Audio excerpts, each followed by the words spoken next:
You guys have no idea how excited I am that I finally got my Ktabasis.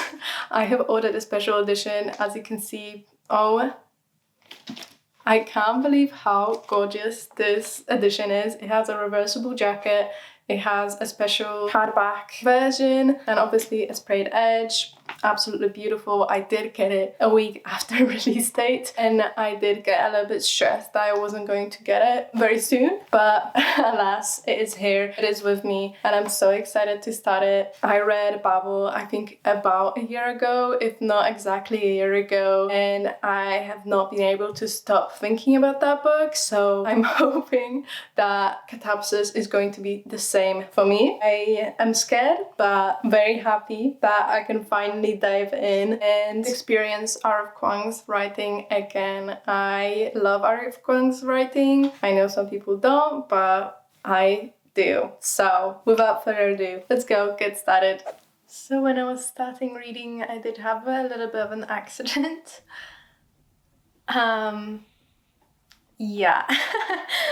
I made myself a new coffee and I had to take a break from filming because that was a bit too much. It was too much for me, so it is now 3 hours after that. And I'm ready to begin, finally. Of course, I took my desk cover off because I can't read with that. So let's begin.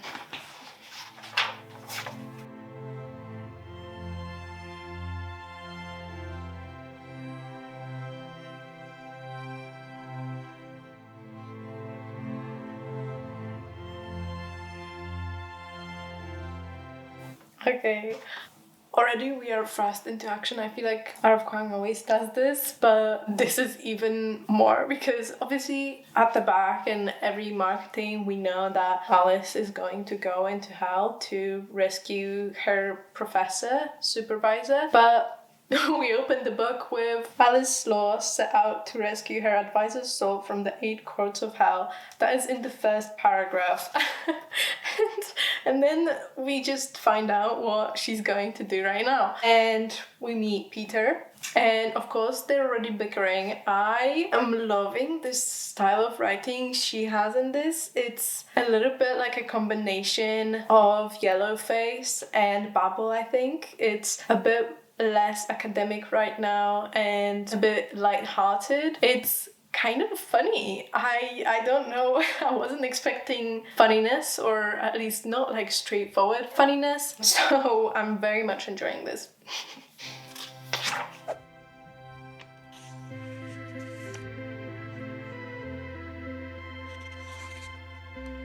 So far, we do not have that much textbookiness of it. I know that's a criticism that a lot of people have for RF Kuang, and I think for Ktabasis as well, that it reads like a textbook. However, in this book, I think it makes sense if there are passages that resemble a textbook, and we do have that. The story is interspersed with a kind of explanation of concepts such as magic or reincarnation, so concepts that are talked about in this book. We also have some texts that are referenced, such as Dante's Inferno or Orpheus. I don't really know how that's pronounced. I think a lot of people online have scared people off of reading Katabasis because they said that it's a required reading. You should do some reading previews to reading Katabasis, and I do not think that at all, because RF Kuang references them in a way that we can establish what is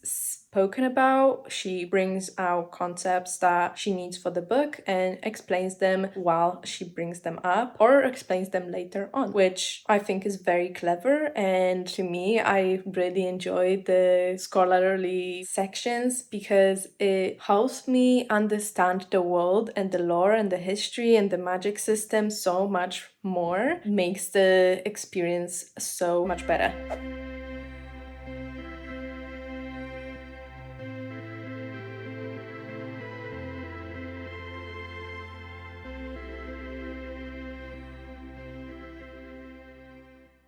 Like I said before, we meet Alice. on her way out to hell. She's preparing to literally just transport there. She is drawing the pentagram on the floor after weeks of preparations, of research in texts. And Peter, who also studies with her at the same university, sees her and he realizes what she's about to do and he says, I'm coming with you. So they both go into hell together and start exploring what is beyond. They have to orient themselves in this secret place that they have some knowledge of, but obviously they can't trust everything that has been put into text. We quickly find out that not only do Peter and Alice have some sort of history with themselves, there is something between them, but we don't really know what. Alice and the professor she went looking for have some sort of weird relationship or a misunderstanding between them. There is something going on, but we don't really know what. But Alice keeps making references to the fact that the last several months have not been the same because of their relationship and how it is strained. So there are some secret things at play that we don't really have privilege of knowing yet, and I find it so fascinating. I think their journey through hell is very fun. For some reason, it's interspersed with a lot of witty humor and clever remarks. Each level of hell comes with its own puzzle to solve. It's very fun seeing these characters trying to puzzle it out basically, and also try not to spiral into, well, craziness.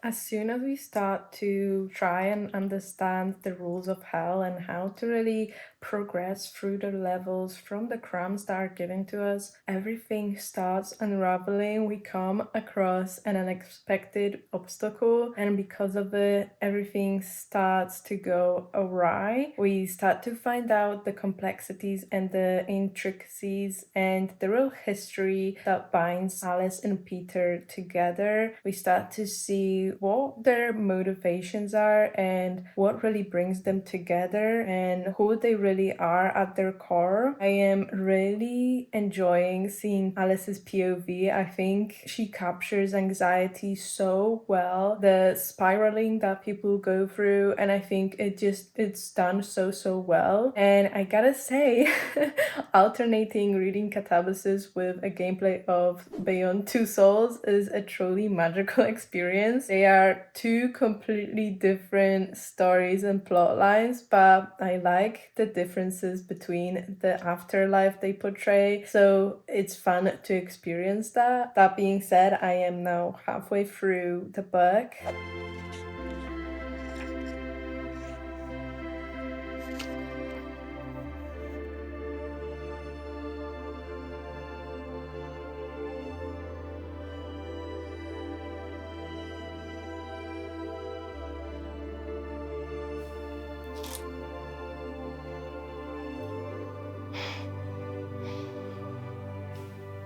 I feel like I say this every time, but I did not expect this ending.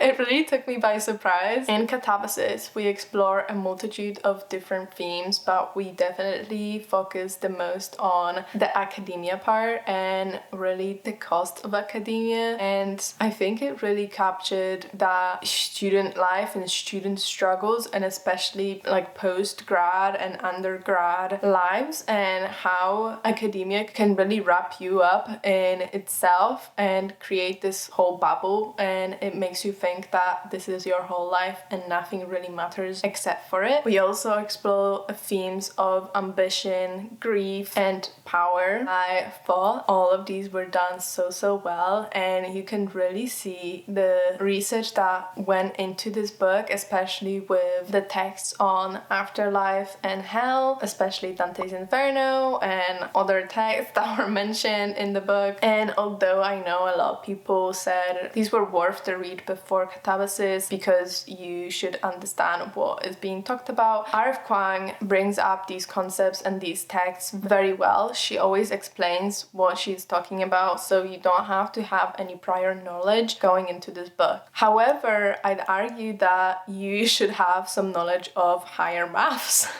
Because the magic system works on energy created by philosophical paradoxes and logical arguments with pentagrams, and that manipulates the laws of reality. With paradoxes and logics, there is a lot of higher math going into it, so hyperboles, stuff like that. And myself, I am not very familiar with that. I have had some prior knowledge of it, so it wasn't too hard to understand, but I know I missed some things. I really loved the first half of the book. I thought it was the most amazing piece of work. However, in the second half of the book, we stop going back in time and going through the memories and kind of what has happened and what has led us to this moment. And we essentially know everything about the characters that we are supposed to know. And I think because of that, we kind of slow down the mystery aspect of the book, because from then on, it's a very straightforward march through hell. And I think at some point, it became a little bit monotonous for me. We found ourselves in this part of hell and we were kind of just going through the motions, but we were also going on long internal tangents, which at the beginning of the book, I really enjoyed. However, at that point of the book, I think it started to tear away at me. And I found myself drifting away at parts and had to reread a couple of paragraphs. But that said, I still really enjoyed the book. And I am giving this book 4 stars.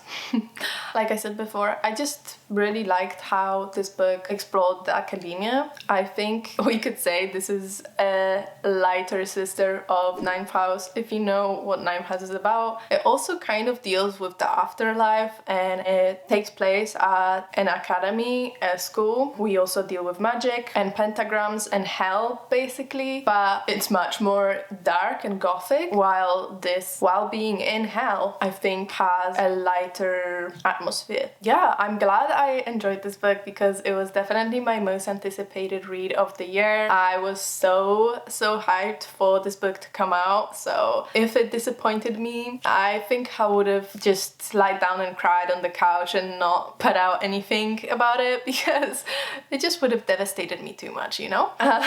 But thank you for coming on this journey with me and seeing my reactions and also this review. Don't forget to like and subscribe, and I'll see you in the next one. Bye!